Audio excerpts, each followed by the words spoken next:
Hello everyone, welcome on my channel KD प्रयास academy. और आज की जो वीडियो है वो जीन पियाजे से संबंधित है। जैसा कि मैंने कहा था कि मैं जल्दी ही आप लोगों के लिए सीडीपी के जो इम्पोर्टेंट टॉपिक्स हैं उनको आपके साथ शेयर करूंगी लास्ट के कुछ दिनों में। तो सबसे पहले तो आप सभी जानते हैं कि 2-3 क्वेश्चन जो होते हैं आपके एग्ज़ाम में जीन पियाजे से पूछ लिए जाते हैं। तो आज से सीडीपी की कुछ इंपॉर्टेंट क्लासेस चलेंगी जो कि लाइव मैं नहीं करूँगी, आपको रिकॉर्डेड फॉर्म में ही दूंगी। और लाइव क्लासेस में मैं देखती हूँ जो एनसीईआरटी हमारी चल रही थी वो थोड़ी सी छूट गई, 1-2 दिन मिस हो गया, उसको मैं देखूंगी।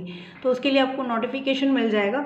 जीन पियाजे का आज मैं ये कॉन्सेप्ट जो समझाने जा रही हूँ, ये मेरी नोट्स है जिसको मैंने बनाया है। तो बहुत सारी चीज़ें हैं और कुछ बुक्स से भी मैं आपको इस पूरी वीडियो को आप देख लेंगे तो जीन पियाजे से आपका प्रश्न नहीं छूटेगा। सेकेंड पार्ट में, इसी वीडियो के सेकेंड पार्ट में मैं आपको इससे संबंधित जितने प्रश्न आज तक पूछे गए हैं जीन पियाजे से संबंधित वो सारे प्रश्न आपको करा दूंगी। ठीक है, आज हम लोग पूरी तरीके से डिटेल कॉन्सेप्ट पढ़ेंगे। और इस वीडियो को अगर आपको अच्छा लगता है तो ज़रूर शेयर करिएगा सभी से, जो भी आप पेपर की तैयारी कर रहे हो। आई होप कि ये वीडियो आपको क्लियर दिखाई दे रही हूँ। मैं पूरा ट्राई कर रही हूँ, अगर कोई प्रॉब्लम आए तो मैं देख रही हूँ। ठीक है, तो सबसे पहले जो बात है कि संज्ञानात्मक विकास का सिद्धांत, अवस्था का सिद्धांत, विकासात्मक मनोविज्ञान, ये तीनों जो है ये किसने दिया था? जीन पियाजे ने। तीनों ही अवस्था का सिद्धांत अगर पूछा जाए तो भी आप जीन पियाजे का नाम ही देंगे। संज्ञानात्मक विकास का सिद्धांत जीन पियाजे या विकासात्मक मनोविज्ञान जीन पियाजे। 3 चीज़ें यहाँ पे आपके लिए इम्पॉर्टेंट हो गई। दूसरा है कि पॉइंट है कि जीन पियाजे एक स्विस वैज्ञानिक साइकोलॉजिस्ट थे। तो ये स्विस टॉपिक पॉइंट जो है ये याद रखिएगा कि वो कहाँ के थे। तो एक स्विट्जरलैंड के मनोवैज्ञानिक थे। जीन पियाजे कहाँ के थे? तो स्विट्जरलैंड, स्विस यानी स्विट्जरलैंड के मनोवैज्ञानिक थे। और बालकों में बुद्धि का विकास किस ढंग से होता है, यानी जो हमारी बच्चों की जो मेंटल डेवलपमेंट होता है, बुद्धि होती है, वो किस तरीके से विकसित होती है, यह जानने के लिए उन्होंने स्वयं के बच्चों को अपनी खोज का विषय बनाया। यानी अपने ही बच्चे पर उन्होंने उस खोज को किया। और जैसे जैसे उनके बच्चे बड़े होते गए उनके मानसिक विकास संबंधी क्रियाओं को बड़ी बारीकी से अध्ययन कर रहे थे। जैसे जैसे उनके बच्चे बड़े होते गए उन्होंने उन बच्चों के डेवलपमेंट को बड़ी बारीकी से देखा और उसके अध्ययन के परिणाम स्वरूप ही उन्होंने जिन विचारों का प्रतिपादन किया उन्हें ही क्या कहते हैं? मानसिक या संज्ञानात्मक विकास के सिद्धांत। मानसिक या संज्ञानात्मक विकास के सिद्धांत। तो ये दोनों पॉइंट आई होप आपको क्लियर हो गया होगा। एक वो स्विस के यानी स्विट्जरलैंड के मनोवैज्ञानिक थे, उन्होंने बालकों की जो मेंटल डेवलपमेंट है, बुद्धि का विकास है, उसको किस ढंग कैसे होता है इसको जानने के लिए उन्होंने अपने ही बच्चे को अपनी खोज का विषय बनाया। और जैसे जैसे वो बड़े होते गए उनकी जो छोटी छोटी क्रियाएं थी डेवलपमेंट की, उनको बारीकी से उन्होंने देखा और उसी के अपने विचारों का जो प्रतिपादन किया वो था उनके मानसिक, पियाजे के मानसिक या संज्ञानात्मक विकास के सिद्धांत के नाम से जाना जाता है। ये दोनों पॉइंट आई होप कि क्लियर हो गया होगा।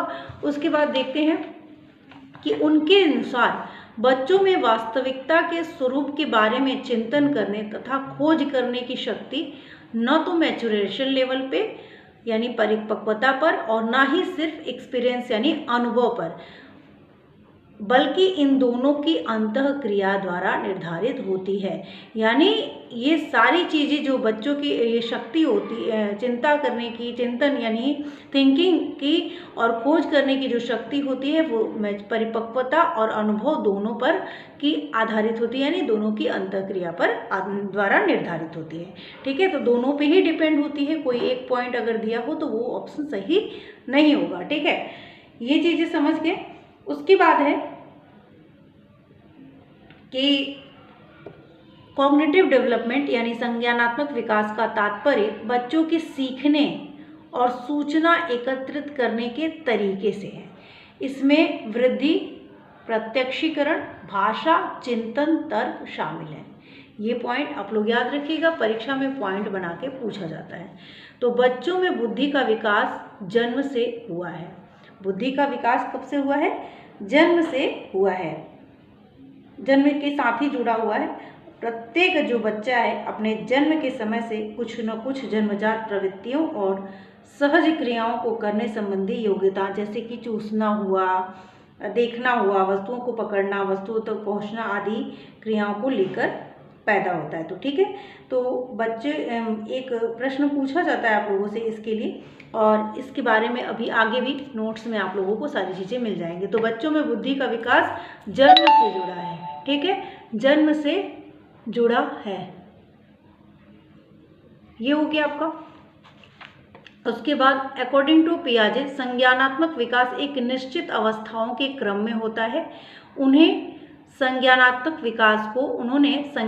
विकास को 4 अवस्थाओं में विभाजित किया, 4 अवस्थाओं में विभाजित किया। अब ये जो हमारे स्टेजेस हैं इनको हमको पढ़ना है, ध्यान से पढ़ना है, किस अवस्था में क्या इम्पोर्टेंट हुआ है, उस अवस्था की उस इम्पोर्टेंट चीज़ों को याद रखना है। जैसे कि सबसे पहला जो अवस्था है, ये अगर क्वेश्चन पूछा जाए, देखिए अंतःक्रियावादी विचारधारा किसने दी थी, तो वो पियाजे ने दी थी, ये भी आप पॉइंट नोट कर सकते हैं।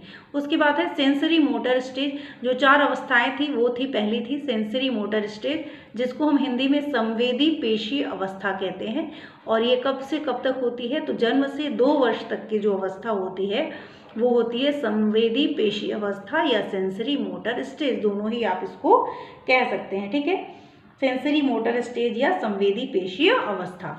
उसके बाद प्री ऑपरेशनल स्टेज, देखिए कोई प्रश्न नहीं छूटेगा, अगर इस पूरी वीडियो को आप देखते हैं आपका कोई भी प्रश्न नहीं छूटेगा, क्योंकि ये मेरी ऐसी नोट्स है और कुछ और भी चीज़ें हैं जो मैं आपको आज ही, मतलब कॉन्सेप्ट तो मैं आज आपका चाहे जहाँ से भी हो सके नोट्स बुक सबके थ्रू आज मैं इस वीडियो में आपका क्लियर करने वाली हूँ।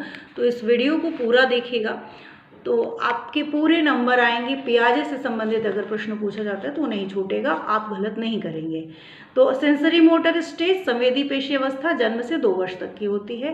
प्री ऑपरेशनल स्टेज यानी प्राक संक्रियात्मक अवस्था, दोनों ही हिंदी और इंग्लिश में मैं आपको बता रही हूँ, ये कब से कब तक होती है, 2 से 7 वर्ष तक की अवस्था होती है, ठीक है। उसके बाद अब इनके बारे में हम डिटेल से भी पढ़ेंगे, तो बस मैं अपनी नोट्स किस तरीके से बनाई थी, मैंने डिटेल नोट्स में मुझे पढ़ने की आदत है, कुछ भी ना छूटे, मैं नहीं चाहती कि मेरा पेपर में कुछ भी छूटे, तो मैं इस हिसाब से काम करती हूँ। तो स्टेजेस ऑफ कंक्रीट ऑपरेशन, ठोस संक्रिया की अवस्था, इसको बोलते हैं 7 से 11 वर्ष तक की अवस्था जो होती है ठोस संक्रिया अवस्था होती है। और स्टेजेस ऑफ फॉर्मल ऑपरेशन यानी औपचारिक संक्रिया की अवस्था, ये 11 वर्ष से आगे की अवस्था होती है, यानी जन्म से 2 साल तक की अवस्था हमारी सेंसरी मोटर स्टेज यानी संवेदी पेशी अवस्था है। प्री ऑपरेशनल स्टेज 2 से 7 वर्ष तक यानी प्राक संक्रिया अवस्था, और 7 से 11 वर्ष तक की अवस्था कंक्रीट यानी मूर्त अवस्था, इसको मूर्त भी बोलते हैं, ठोस संक्रिया की अवस्था भी बोलते हैं। औपचारिक संक्रिया की अवस्था 11 वर्ष से आगे यानी स्टेजेस ऑफ फॉर्मल ऑपरेशन, ठीक है। अब इनके बारे में हम डिटेल में पढ़ेंगे कि हर एक अवस्था की जो विशेषता है उसके बारे में आपको पढ़ना है, और कुछ चीज़ें मैं बुक से भी आपको शो करूँगी, तो इसको ध्यान से देखिएगा। अगर ये इतना चीज़ें जो मैंने लिखी हैं ये आपकी एक साथ तो आपको नहीं मिलने वाली हैं, क्योंकि ये बहुत सारी जगह से, बहुत सारी बुक्स से कलेक्ट किया हुआ मटेरियल है, प्रीवियस ईयर पेपर से भी ये है, सब कुछ है। तो इस वीडियो को पूरा देखिएगा। अगर आप हर वीडियो को 1-1 मिनट देखते हैं या एक टॉपिक को अगर आपको ख़त्म करना है तो इस वीडियो को पूरा देखिएगा। देखिए संवेदी पेशी अवस्था यानी सेंसरी मोटर स्टेज, इसका जो समय होता है ये कब से होता है, जब बच्चा जन्म लेता है, और जन्म से लेके जब वो 2 साल का हो जाता है, 2 वर्ष तक की अवस्था जो है वो क्या कहलाती है, संवेदी पेशीय अवस्था यानी सेंसरी मोटर स्टेज, ठीक है। अगर आपको वीडियो अच्छी लग रही है तो प्लीज़ चैनल को सब्सक्राइब और लाइक कर लीजिएगा। इधर के 7-10 दिन जो हैं बहुत इम्पॉर्टेंट होने वाले हैं। मैं CDP में पूरी आप लोगों को जो इम्पोर्टेंट पॉइंट है, मतलब आपको जितना हो सकता है, जो बहुत ज़्यादा क्वेश्चन पूछे जाते हैं जहाँ से, वो सारे क्वेश्चन भी कराऊंगी, उनके कॉन्सेप्ट ही। जैसे कि आज मैं ये कॉन्सेप्ट आपको अगर पढ़ा रही हूँ तो इसके बाद की जो वीडियो होगी आज के दिन में ही वो वीडियो, उस वीडियो में आपको पियाजे से संबंधित जो जितने भी प्रश्न हैं वो सब सारे आपको अगले वीडियो में मिल जाएंगे, ठीक है। तो ये आपको कर लेना है पूरा का पूरा। तो जन्म से 2 वर्ष तक की अवस्था संवेदी पेशी अवस्था है। इसे इंद्रिय जनित गामक अवस्था भी कहते हैं। किस किस नाम से और जाना जाता है ये भी आपको पता होना चाहिए। तो संवेदी पेशी अवस्था कहे, सेंसरी मोटर स्टेज कहे, या इंद्रिय जनित गामक अवस्था कहे। इंद्रिय जनित हमारी इंद्रियां ही तो काम करती हैं। जो बच्चा होता है वो क्या करता है, या तो रोता है, पैर पटकता है, यही सब काम करता है। तो अपने सेंसस के थ्रू वो काम करता है, इसीलिए इसको इंद्रिय जनित गामक अवस्था कहते हैं। मानसिक क्रियाएं जो होती हैं वो इंद्रिय जनित गामक क्रियाओं के रूप में ही संपन्न होती है। ये किसी एक बुक का नोट्स नहीं है, ये बहुत सारे जगह से नोट्स बनाया गया है। वो मैं आपको लास्ट में दिखाऊंगी कि मैंने कहाँ कहाँ से ये मिक्स किया हुआ है। तो इस अवस्था में मानसिक क्रियाएं इंद्रिय जनित गामक क्रियाओं के रूप में ही संपन्न होती हैं। जैसे चीज़ों को बच्चा क्या करता है, किसी चीज़ को इधर उधर कर देता है, यहाँ से चीज़ उठा के यहाँ रख देगा, यहाँ से उधर फेंक देगा, खींच लेगा अपनी तरफ। किसी चीज़ को पकड़ना, हर चीज़ को क्या करता है, मुंह में ही डालता है। किसी अगर छोटे बच्चे को देखेंगे तो जो भी चीज़ उसको दिखेगी उसको मुंह में डाल लेता है। तो ये भी क्या है, इंद्रिय जनित, उसकी सेंसरी स्टेजेस, इंद्रिय जनित जो गामक अवस्था है उसी समय की इस अवस्था में बच्चा यही करता है, ठीक है। वो बच्चा अगर आपके, वो ये नहीं सोचता है कि चिंतन करे कि ये चीज़ ऐसी होती है जो उसके सामने भी नहीं है। जो वस्तु उसको वो प्रत्यक्ष देखते हैं, जो वस्तु उसके सामने है, उसके लिए उसी का अस्तित्व है। मतलब वो चीज़ है जो उसके सामने है। जिन चीज़ों को वो नहीं देख पा रहा है वो उसके लिए नहीं है। तो जिन वस्तुओं को प्रत्यक्ष देखते हैं उसके लिए उसी का अस्तित्व है, ठीक है। बच्चे की बुद्धि उसके कार्यों द्वारा व्यक्त की जाती है। जैसे कि चादर पर दूर पड़े खिलौनों को प्राप्त करने के लिए चादर को खींचना।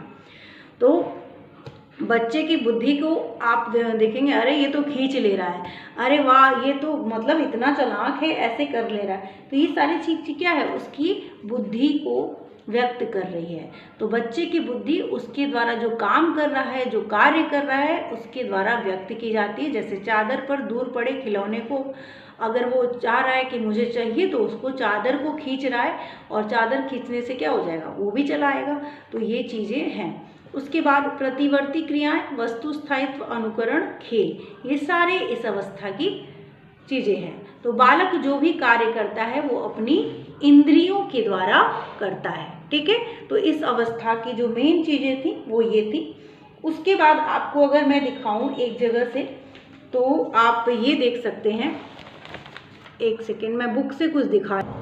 उसके बाद आता है आपका प्राक संक्रियात्मक अवस्था, यानी प्री ऑपरेशनल स्टेज, ठीक है। तो प्री ऑपरेशनल स्टेज में क्या कहा गया है, इसको देखते हैं ध्यान से और इसको भी आप समझिएगा, ठीक है। इस अवस्था का बालक जो होता है वो क्या क्या करता है, तो इसे हम प्रारंभिक बाल्यावस्था भी कहते हैं। तो अर्ली चाइल्डहुड की अवस्था किसको कहा जाता है, तो ये प्राक संक्रियात्मक अवस्था यानी प्री ऑपरेशनल स्टेज, जो कि आपकी 2 से 7 वर्ष की अवस्था होती है। और ये क्वेश्चन बहुत पूछा जाता है कि अर्ली चाइल्डहुड जो स्टेज होता है वो कौन सी अवस्था होती है, कितने साल तक के बीच का बच्चा जो होता है वो अर्ली चाइल्डहुड अवस्था में कहा जाता है। तो प्राक संक्रिया अवस्था यानी 2 से 7 वर्ष की जो अवस्था होती है प्री ऑपरेशनल स्टेज की, उसी को क्या कहते हैं, अर्ली चाइल्डहुड यानी प्रारंभिक बाल्यावस्था की अवस्था, ठीक है। इस अवस्था को पियाजे ने 2 और भागों में यानी उप अवस्थाओं में बांटा था। पहला था प्राक संप्रत्यात्मक अवधि यानी प्री कॉन्सेप्चुअल पीरियड। तो देखिए, आपको अगर अभी जो प्रश्न पूछे जा रहे हैं वो अवस्थाओं के भी अवस्थाओं से पूछे जा रहे हैं। आप अगर प्रश्नों पे ध्यान देंगे, अभी के तरीके जो क्वेश्चन हार्ड पूछे जा रहे हैं, हार्ड नहीं है। पहले सिर्फ मेन जो अवस्थाएं थे वहाँ से प्रश्न आते थे, अभी उन अवस्थाओं की अवस्थाओं से भी प्रश्न आते हैं। तो इसको पढ़ना ज़रूरी हो जाता है। अब इसको देखेंगे हम। तो जैसा कि आप जानते हैं, पियाजे ने इस जो प्री ऑपरेशनल स्टेज है उसको 2 अवस्था में दिया। 2 से 7 वर्ष की जो अवस्था है इसको पहले 2 से 4 वर्ष और फिर 4 से 7 वर्ष, इस तरीके से इसको डिवाइड किया। तो 2 से 4 वर्ष की जो अवस्था है उसको इन्होंने नाम दिया प्राक संप्रत्यात्मक अवधि, जिस जो कितने साल की अवस्था थी, 2 से 4 वर्ष की, इसको हम इंग्लिश में प्री कॉन्सेप्चुअल पीरियड भी कहते हैं। अब इस अवस्था में क्या होता है, जो इसकी विशेषता है उसको जानेंगे। बालक क्या होता है, सूचकता विकसित कर लेता है, सिग्निफायर। ठीक है, इसका मतलब क्या होता है कि बच्चा यह समझने लगता है कि वस्तु, शब्द, प्रतिमा तथा चिंतन, ये सारी चीज़ें जो हैं वो किसी चीज़ के लिए प्रयोग किया जाता है। ठीक है, तो ये बच्चा समझने लगता है इस अवस्था में, प्री ऑपरेशनल स्टेज के पहले उप अवस्था में, जिसे हम प्री कॉन्सेप्चुअल प्राक संक्रियात्मक अवस्था कहते हैं, उसमें ये समझने लगता है कि जो भी ये जो प्रतिमा है, चिंतन है, ये सारे शब्द जो हैं वो शब्द ये किसी चीज़ के लिए प्रयोग किया जाता है। उन्होंने इस अवस्था में 2 तरह की सूचकता यानी सिग्निफायर को बहुत ही महत्वपूर्ण माना है, वो है संकेत और चिन्ह। और संकेत के बारे में बात करें तो संकेत क्या होता है, जैसे किसी ठोस वस्तु का अगर मानसिक चिंतन किया जाए तो वो क्या है, संकेत है। एग्जाम्पल के लिए, जैसे कि कोई बच्चा है अपनी माँ की आवाज़ को सुनता है, ठीक है, तो अपनी माँ की अगर आवाज़ को सुन रहा है तो उसके मन में उसकी माँ की एक प्रतिमा बन जाएगी, वही क्या है, संकेत है। ठीक है, अब चिन्ह क्या होता है ये बात आती है, तो चिन्ह क्या है, वस्तु जिसका वे मानसिक चिंतन यानी मेंटल रिप्रेजेंटेशन करते हैं, वो क्या है, एक तरीके से किसी वस्तु के बारे में जो मानसिक चिंतन करते हैं वो क्या है, ये चिन्ह एक्चुअली अमूर्त जो चिंतन होता है, एब्स्ट्रैक्ट थिंग रिप्रेजेंटेशन होता है। अमूर्त चिंतन का समझाने के लिए अगर कहें तो शब्द और भाषा जो होती है वो चिन्ह के उदाहरण हैं, जिनको वो सोच रहा है। ठीक है, वो उसके सामने उनका कोई प्रतिमा नहीं बन रहा है, शब्द और जो भाषा है उसके बारे में वो अमूर्त चिंतन कर रहा है एक तरीके से, तो वो क्या है, चिन्ह है। तो संकेत क्या है, जैसे अपनी माँ की आवाज़ को सुनता है तो उसके मन में माँ की प्रतिमा बन जाती है, तो जो चीज़ों को वो प्रतिमा एक तरीके से वो सादृश्यता, किसी ठोस वस्तु के प्रति जो सादृश्यता, ये ठोस वस्तु है यानी मूर्त चीज़ें हैं, और ये चिन्ह वाली चीज़ें जो हैं अमूर्त हैं। तो मूर्त और अमूर्त का दोनों को कॉन्सेप्ट आप समझ सकते हैं कि ये मूर्त है और ये अमूर्त है। पियाजे के संकेत तथा चिन्ह को प्री ऑपरेशनल स्टेज का एक महत्वपूर्ण साधन माना है। बालक अनुकरण और खेल के द्वारा सीखता है, ये भी इस जो सब स्टेज है इसकी विशेषता है कि बालक अनुकरण और खेल के द्वारा सीखता है। खिलौनों की आयु किस अवस्था को कहा गया है, तो खिलौनों की आयु भी प्री कॉन्सेप्चुअल पीरियड यानी प्राक संक्रियात्मक अवस्था, जो 2 से 4 वर्ष की अवस्था होती है, उसी को खिलौनों की आयु भी कहा गया है। ठीक है, तो उसके बाद लिमिटेशंस आते हैं कुछ कि क्या क्या लिमिटेशंस हैं। तो इसमें ना निर्जीव को भी क्या कहता है, वो सजीव के समझने लगता है। जो बच्चा होता है उसे, जिसे हम जीववाद कहते हैं, जीववाद का मतलब होता है निर्जीव को भी सजीव समझने लगता है। दूसरा लिमिटेशन जो है, जैसे यहाँ पे अगर मान लीजिए उसको कार दिख रहा है, पंखा दिख रहा है, हवा, बादल, ये सभी चीज़ उसके लिए, बच्चे के लिए क्या है, सजीव चीज़ें हैं। ठीक है, क्योंकि वो चल रही हैं तो वो सजीव हैं। ईगोसेंट्रिक क्या है, ये भी इस की लिमिटेशंस ही हैं इस स्टेज की। अपने विचारों को ही सही मानता है, जो वो सोच रहा है, जो बच्चा सोच रहा है उसको लगता है वही सही है, उसके अनुसार अगर उसकी गुड़िया वही देख रही है जो वह देख रहा है। ठीक है, तो वो एक तो निर्जीव चीज़ को भी वो सजीव, जो चल रहा है वो सजीव है उसके लिए, जो चीज़ वो देख रहा है वही चीज़ उसकी गुड़िया भी देख रही है। तो क्या है, एक तो जीववाद का लिमिटेशंस आता है, आत्मकेंद्रितता, ये दोनों ही किस स्टेज में आता है, तो प्री ऑपरेशनल स्टेज के सब स्टेज प्री कॉन्सेप्चुअल पीरियड में आते हैं, यानी प्राक संक्रियात्मक संप्रत्यात्मक अवधि में आते हैं, जो कि 2 से 4 साल तक की होती है। अब आता है दूसरी अवधि जो होती है, इसमें 2 अवस्थाओं में बांटा गया, तो दूसरा आता है इंट्यूसिव पीरियड। अब इंट्यूसिव पीरियड क्या होता है, ये 4 से, जैसे कि 2 से 7 वर्ष की अवस्था प्री ऑपरेशनल स्टेज थी, तो 2 से 4 वर्ष तो आपका हो गया। अब 4 से 7 वर्ष की जो अवस्था, इंसिसिव पीरियड यानी जिसको हम हिंदी में अंतर्दर्शी अवधि भी कहते हैं, अंतर्दर्शी अवधि, ठीक है, अवधि, ये भी इसको हिंदी में कहते हैं। तो इसमें बच्चा ये 4 से 7 साल की अवस्था होती है, 4 से 7 साल की अवस्था होती है। तो इसमें क्या करता है, इसमें जो बच्चा होता है वो इसमें इस अवस्था में उसकी चिंतन और तर्क यानी रीजनिंग की जो क्षमता है वो पहले से अधिक डेवलप हो जाती है, ठीक है। तो वो क्या करने लगता है, जैसे कि साधारण मानसिक क्रियाएं जो होती हैं, जैसे कि जोड़ करना, घटाना, गुणा, भाग, ये सारी चीज़ों को वो धीरे धीरे करने लगता है, ठीक है, कर पाता है। लेकिन इसके पीछे छिपे जो नियम हैं, जो प्रिंसिपल्स हैं, उनको बच्चा नहीं समझ पाता है। आई होप समझ में आओगे। इंट्यूसिव पीरियड 4 से 7 वर्ष की अवधि, जिसमें बच्चा उन सभी नियमों को नहीं समझ पाता है कि ये गुणा, भाग, जोड़ ये सब कर पाता है, लेकिन उनके पीछे प्रिंसिपल्स यानी नियम को नहीं समझ पाता है। इस अवधि में जो चिंतन और तर्कणा होती है वो पहले से थोड़ी डेवलप हो जाती है, ज़्यादा डेवलप हो जाती है, फिर भी वो नियम को नहीं समझ पा रहा है।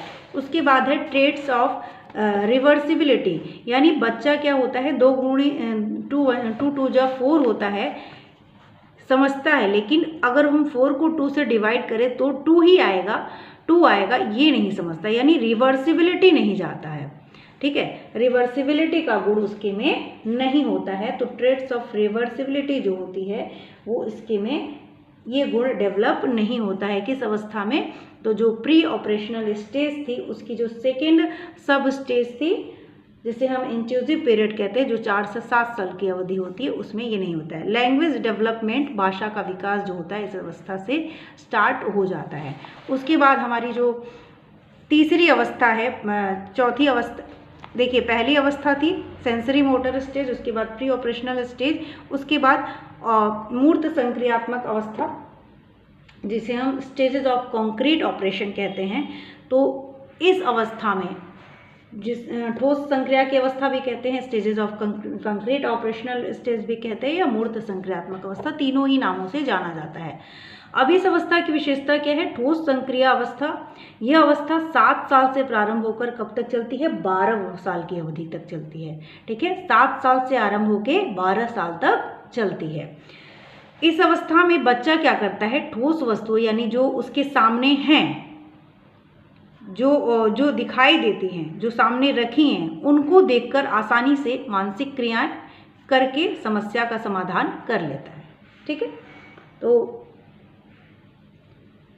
इस अवस्था में बच्चों का चिंतन एवं तर्क, रीजनिंग यानी प्री ऑपरेशनल स्टेज की तुलना में अधिक सिस्टमैटिक हो जाती है, यानी क्रमबद्ध हो जाती है, वो अधिक सिस्टमैटिक ढंग से सोचने लगते हैं, ठीक है। चिंतन में पलटावी गुण, अब जैसे मैंने कहा था कि 2 × 2 = 4 तो जानता है, लेकिन 4 ÷ 2 = 2 आएगा, ये बात नहीं जानता है। लेकिन इस अवस्था में आते आते, यानी मूर्त संक्रियात्मक अवस्था में आते आते ये चीज़ इसका डेवलप हो जाता है, वो इस बात को समझने लगता है। बच्चा जो होता है वो तरल, जैसे कि लंबाई है, भार है, इससे संबंधित समस्या का समाधान कर पाता है। वस्तुओं को लंबाई या वजन के अनुसार घटते या बढ़ते क्रम में वस्तुओं को अरेंज कर पाता है, यानी वो अगर कोई चीज़ छोटी है, छोटे से बड़े के क्रम में, बड़े से छोटे के क्रम में, वेट के अनुसार, चाहे जिस भी हिसाब से उसको वो अरेंज कर पाएगा, ठीक है। तो इस अवस्था में अगर आप देखें तो एक तरीके से 3 चीज़ें बच्चा कर पाता है। पहला चीज़ होता है, जो मैं आपका लिख देती हूँ, पहला चीज़ होता है वो संरक्षण यानी कंजर्वेशन कर पाता है, संरक्षण, कंजर्वेशन कर पाता है। और संरक्षण, उसके बाद क्या कर पाता है वो, रिलेशन, संबंध बना, संबंधों को समझ पाता है, ठीक है, संबंध यानी रिलेशन को समझ पाता है। दूसरा वो वर्गीकरण पर, तीसरा वो वर्गीकरण कर पाता है। तो क्लासिफिकेशन पर कर पाएगा किसी चीज़ का, वर्गीकरण यानी क्लासिफिकेशन कर पाता है। तो बच्चा जो है, जैसे कि लिक्विड है, उसकी लंबाई है, वेट है, या कोई भी तत्व है, उसके संरक्षण से संबंधित जो समस्याएं हैं उसका समाधान कर पाएगा, ठीक है।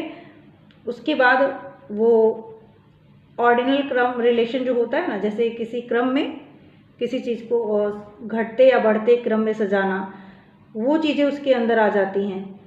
जैसे लंबाई के अनुसार, वजन के अनुसार, ये सारी बातें उसके डेवलप हो जाती हैं। तो यहाँ से ये चीज़ें आपकी इम्पॉर्टेंट थी। उसके बाद आता है इस अवस्था में, जैसे मैंने यहाँ पे लिखा हुआ देखिए, जो मैंने अभी समझाया, इस अवस्था में बच्चा 3 इंपॉर्टेंट कॉन्सेप्ट डेवलप कर लेता है, संरक्षण, संबंध और वर्गीकरण। इससे जब संबंधित मैं प्रश्न कराऊंगी तो आपको और क्लियर हो जाएगा कि आपका एक भी प्रश्न ऐसे छूटेगा नहीं इस, अगर वीडियोस को पूरा देखते हैं तो स्टेजेस ऑफ फॉर्मल ऑपरेशन, ये अवस्था 11 साल से प्रारंभ होकर एडल्टहुड तक, यानी 11 साल से यहाँ की अवस्था जो होती है स्टार्ट हो जाती है। तो जो आपकी आखिरी स्टेज है यानी औपचारिक अवस्था, ये 11 साल तक से स्टार्ट हो जाती है। और इस स्टेज में एडोलेसेंस यानी एडोलेसेंट का चिंतन अधिक फ्लैक्सिबल होता है, यानी वयस्कावस्था जो होती है 11 साल से प्रारंभ होकर वयस्कावस्था तक चलती है। हिंदी में इसको वयस्कावस्था बोलते हैं। इस अवस्था में क्या होते हैं ना, जो किशोर यानी एडोलेसेंट होते हैं, उनका चिंतन जो होता है वो इफेक्टिव हो जाता है और वो पूरी तरीके से सिस्टमेटिक ढंग से सोचने लगते हैं। उनके चिंतन में समस्या का समाधान जो हाइपोथेटिकली सोचकर, चिंतन करके सोचने के लिए वो सक्षम हो जाते हैं। तो एक चीज़ है कि यहाँ पे इस अवस्था में जो कितने साल से कितने साल तक की होती है, 11 साल से प्रारंभ होकर एडल्टहुड यानी वयस्क अवस्था तक होती है। इस स्टेज में एडोलेसेंट का चिंतन जो होता है अधिक फ्लैक्सिबल तथा इफेक्टिव यानी प्रभावी हो जाता है। पूर्ण क्रमबद्धता उनके सोचने में, उनके चिंतन में आ जाती है। अब वह किसी समस्या का समाधान काल्पनिक रूप से सोचकर एवं चिंतन करने में सक्षम हो जाते हैं, यानी चीज़ें उनके सामने अगर नहीं भी हैं तो भी उस चीज़ के बारे में आराम से वो सोच सकते हैं। ठीक है, तो प्रत्यक्ष होना, ठोस रूप में उपस्थित होना ये जरूरी नहीं है इस अवस्था में। इसके लिए आइटम्स को ठोस रूप में उनके सामने उपस्थित होना अनिवार्य नहीं है, जैसे कि मूर्त संक्रियात्मक अवस्था में थी। चिंतन में वस्तुनिष्ठता एवं वास्तविकता की भूमिका बढ़ जाती है। अब पियाजे के सिद्धांत की जो शैक्षिक उपयोगिता है उसको भी देख लीजिए। ये आपके जो पेडागोजी आती है ना, वहाँ से संबंधित, वहाँ पे बहुत काम आता है। शिक्षार्थी अर्थात जो बालक होता है, बालक को भूमिका को काफ़ी सक्रिय एवं महत्वपूर्ण माना गया है। तो बच्चा हमेशा क्या होना चाहिए, उसकी ही भूमिका है शिक्षण में, बच्चे को बहुत ज़्यादा महत्वपूर्ण माना गया है। इससे टीचर को करिकुलम तैयार करते समय बच्चे के बारे में अगर आप जानते हैं तो आप उसके अनुसार पाठ्यक्रम तैयार करते समय शिक्षार्थी की आवश्यकता, उसकी जो जिस किस चीज़ में उसकी रुचि है, प्रेरणा, अभिरुचि पर विशेष रूप से नज़र रखकर कार्यक्रम तैयार करने में सुविधा होती है। तो बच्चे की चीज़ों को, बच्चा किस तरीके का है, उसकी सोच क्या है, किस एज का है, किस आयु का है, अभी वो किस अवस्था से गुजर रहा है, इन सारी बातों की जानकारी एक शिक्षक को होनी चाहिए और उसी हिसाब से वो उसके लिए करिकुलम तैयार करता है। यह सिद्धांत बताता है कि बालकों के चिंतन में जीववाद एवं आत्मकेंद्रितता जैसे दोष उत्पन्न हो जाते हैं। जीववाद अभी मैंने बताया कि निर्जीव को भी सजीव समझना, आत्मकेंद्र जैसे कि बच्चा जो सोच रहा है वही सभी लोग बच्चे को जो समझ में आ रहा है, बच्चा जो देख रहा है वही सभी लोग देख रहे हैं, ये चीज़ें जो हैं ये एक दोष उत्पन्न हो जाते हैं। इससे शिक्षक को अपने अध्यापन कार्य करने में विशेष मदद मिलती है। वे अपने अध्यापन का कार्य इस ढंग से तैयार कर पाते कि वे इस तरह के दोषों से शिक्षार्थी को जल्द से जल्द विमुक्त हो जाए, मतलब उसकी इस जो प्रॉब्लम है उसको वो दूर कर पाए। ठीक है, यह सिद्धांत यह संकेत देता है कि ठोस संक्रियात्मक अवस्था में बालकों का जो संज्ञानात्मक विकास है, विकास इस स्तर का हो जाता है कि वे संरक्षण, संबंध तथा वर्गीकरण से संबंधित जो समस्याएं होती हैं उनको समाधान कर पाते हैं। इस सिद्धांत ने शिक्षकों को बालकों के खेल को एक नए संदर्भ में विचार करने के लिए बाध्य कर दिया है। पियाजे ने स्पष्ट कर दिया कि खेल का शैक्षिक महत्व काफ़ी ज़्यादा है। ठीक है, तो यह यदि किशोर के औपचारिक संक्रियात्मक चिंतन के स्तर को बढ़ाना है तो उसे अधिक उच्च स्तर की शिक्षा देना अनिवार्य है। शिक्षक को शिक्षार्थी की मदद अनावश्यक रूप से हर कदम पर नहीं करनी चाहिए, क्योंकि ऐसा करने से उसमें ऑटोनॉमी तथा सेल्फ कॉन्फिडेंस जैसे गुणों का विकास नहीं हो पाता है, जो संज्ञानात्मक विकास में एक बाधक के रूप में साबित हो सकता है। अभी ये आप लोगों ने समझ लिया। और यहाँ पे कुछ पॉइंट हैं जिनको मैं नेक्स्ट वीडियो में समझाऊंगी, और उसके साथ साथ इससे जो महत्वपूर्ण क्वेश्चन पूछे गए हैं हर साल में वो भी मैं आपको बताऊंगी। तो आज के लिए इतना ही, मिलते हैं नेक्स्ट वीडियो में। तब तक के लिए थैंक यू। इस वीडियो पे जैसा रिस्पांस आता है उसके हिसाब से मैं आगे आप लोगों को चीज़ें देती जाऊंगी, कोहलबर्ग कभी को दूंगी, और आप लोग ज़्यादा से ज़्यादा इसको लाइक, सब्सक्राइब, शेयर ज़रूर करिएगा। आज के लिए इतना ही, थैंक यू।